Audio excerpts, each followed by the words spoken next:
बहुत क्या ही कहें, इनको जितनी भी हुकूमत दी जाए वो कम है।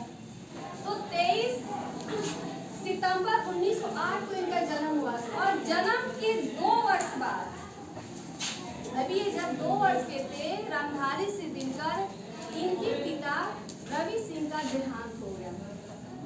इनके पिता रवि सिंह का देहांत हो गया, वो इस दुनिया में नहीं रहे। इनकी माँ बची मनरूप देवी, बुक है ना, बुक सबके पास है, बुक होना चाहिए। तो इनकी माँ थी मनरूप देवी। और जैसा कि मैंने बताया था कि ये कविता तब लिखी गई थी जब हमारा देश आजाद नहीं हुआ था। आजादी के पूर्व इनके द्वारा जो लिखित कविता है जनतंत्र का जन्म तब लिखी गई थी। इसलिए आजादी की भावना भी इनके मन मस्तिष्क में फूट के भरी थी, कहें तो रग रग रोम रोम में समाया हुआ था। आजादी की लालसा, तड़प, वो बेचैनी कि कैसे अपनी मातृभूमि की रक्षा की जाए, कैसे उनको इन अंग्रेजों की बेड़ियों से निकाला जाए। क्योंकि उस टाइम हम शिक्षित हो गए, कुछ इंफॉर्मेशन भी रहती थी। उस टाइम मोबाइल नहीं थी, टेक्नोलॉजी नहीं थी कि एक सूचना दूसरे को हम पहुंचा सके, उससे कम समय लगे। लेकिन ऐसा नहीं था, हम किसी व्यक्ति के माध्यम से भिजवाते थे, वो व्यक्ति घुसवार से जाए चाहे जैसे जाए, एक दिन में तो वो संभव नहीं जाएगा, उड़ के तो नहीं जाएगा, हफ्ता दिन भी लग जाएगा, 10 दिन भी लग जाएगा, महीना दिन भी लग जाएगा। इसके वजह से एक प्रमुख कारण ये भी था कि हमारी आज़ादी इतने सालों के बाद में, एक तो हमारे इंडिया लोगों में एकता तो था ही नहीं। एकता, अगर एकता रहता तो क्या 200 सालों तक की इसकी इतनी औकात हुई कि हमारे इंडिया जैसे हमारे भारत को गुलाम कर ले। लेकिन किसी में ये ताकत ही नहीं थी। सब अलग अलग गुट पे जाके लड़ाई लड़ते थे, सब मिल के जाके लड़ते थे। जहाँ मिले तो अंग्रेज तो पहले ही समझ गए थी अगर इंडियंस मिल गए ना तो हमारी इस धरती पे ज़्यादा दिन तक रोजी रोटी नहीं है। इसीलिए डलहौजी ने फूट डालो राज की रोटी नीति अपनाई थी। बड़े होना सृष्टि में फूट डालो राज की रोटी नीति डलहौजी ने अपनाई थी कि एक दूसरे में लड़वाओ, अपने में लड़ेंगे, कटेंगे, मरेंगे, हमारी गद्दी जो है वो बखूबी बनी रहेगी। तभी वो 200 सालों तक हमारे देश को गुलाम कर लिए। तो इनका तो जन्म 1908 में, 2 साल बाद यानी 1910 में इनके पिता रवि सिंह का देहांत हो गया। इनका लालन पालन, शिक्षा दीक्षा सब इनकी माता ने किया था। माता कौन थी? मनरूप देवी ने किया था। और इनके व्यवहार में ओजपूर्ण था, क्रांतिकारी थे ये। जैसे जैसे क्योंकि जैसे जैसे बड़े होते गए ना, देश में जो माहौल था, जो अंग्रेज भारतीयों पे क्रूरता कर रहे थे, तो जो अधीनता के अंदर बेड़ियों में जकड़े हुए थे, उन सब पे ये क्रूर देखकर बहन बहू बेटियों के साथ अत्याचार करते थे। कहीं पर भी हमें आने जाने में भी समझाते थे। अगर हम 2 व्यक्ति या 1 से 2 व्यक्ति कहीं बाहर में हम बात करते हुए पकड़े जाए तो वो सब के बिना पे ले जाके जेल में बंद कर दिया करते थे। क्योंकि हम बोले थे कि इनका दिमाग जो बच्चे संघर्ष में रहते हैं ना, जो अभावग्रस्त होते हैं बचपन में ही ना, उनसे ज़्यादा मेहनती और कोई दिमाग में बहुत तेज चलता है। उन दिमाग में बैठा लिया कि मेरे पिताजी नहीं है, जो कुछ भी है मेरी माँ मनरूप देवी है। माँ का भी संघर्ष होते थे कि कितनी मेहनत से इन अंग्रेजों ने भी इतने अत्याचार किए, लेकिन इतने अत्याचार सहते हुए मेरी शिक्षा दीक्षा में किसी भी प्रकार की कमी नहीं आई। जब मैं एक लेडी हो के मेरी माँ मेरे भविष्य के लिए, मेरे उज्जवल भविष्य के लिए इतना कुछ कर सकती है, हम नौजवान, हम अपनी भारत माता को गुलामी की बेड़ियों से क्यों नहीं आजाद कर सकते?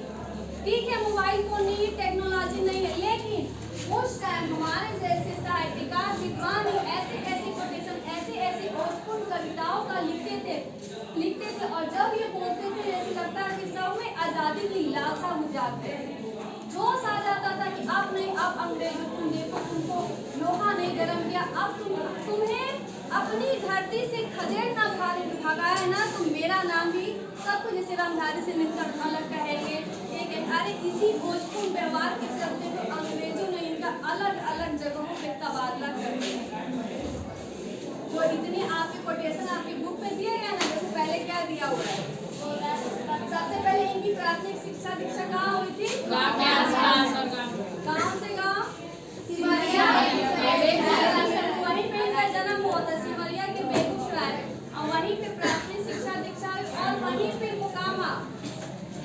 मोकामा घाट रेलवे हाई स्कूल से उन्होंने 1928 में मैट्रिक किया। 1932 में पटना कॉलेज इतिहास से उन्होंने बीए किया और फिर सब्जेक्ट क्या था? इतिहास था। तो इतिहास उनको साहित्य से गहरी रुचि थी, उनकी प्रेरणा भी इसीलिए तो लिखते हैं और स्टूडेंट लाइफ से ही वो लिखना शुरू कर देते। हमने उस दिन ही बताया था कि 30 के दशक से इन्होंने कविताओं का अध्ययन लिखना प्रारंभ कर दिया था, कहानियां उन्होंने लिखना प्रारंभ कर दिया था, हर चीज लिखना। और लेकिन इनकी प्रसिद्धि कब हुई? 40 के दशक में। उस दिन मैंने दशक के बारे में बताया था ना। दशक किसको कहते हैं? 1931 से लेकर 39 के बीच को 30 का दशक कहते हैं और 41 से 49 के बीच को 40 का दशक कहते हैं। इसी से मैंने बताया। तो 1932 में देखो कि आपके ये बीए किए थे, ठीक है।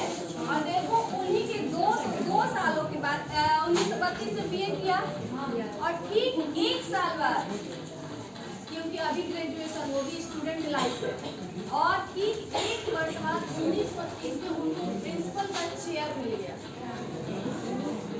अब समझो कितनी बड़ी बात है कि बताओ ये रामधारी शिवका 1932 में इतिहास से उन्होंने ग्रेजुएशन किया और जैसे ही ग्रेजुएशन पास किया इनको प्रधानाध्यापिका पद मिल गया 1933 में। या लिख लीजिएगा। ठीक देखो इनका क्रम कैसे आगे बढ़ा, क्यों इतने तबादले हुए। फिर ठीक देखो इनकी प्रसिद्धि कितनी बढ़ती गई।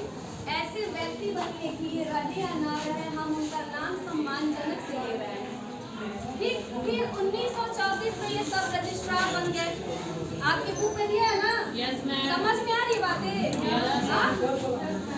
फिर 1934 के बाद कुछ सालों तक, लगभग 9 सालों तक ये सब रजिस्ट्रार बने और फिर 1947 में जब भारत आजाद हुआ उस टाइम में देखो इनकी अचीवमेंट कि बिहार विद्यालय मुजफ्फरपुर में हिंदी के विभाग का भागलपुर में ना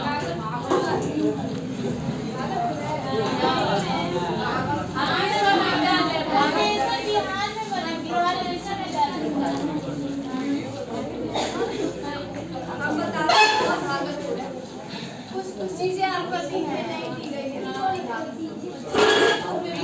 लेकिन 1934 के बाद 1947 में बिहार विद्यालय मुजफ्फरपुर में हिंदी के विभाग का अध्यक्ष है। कौन थे ये?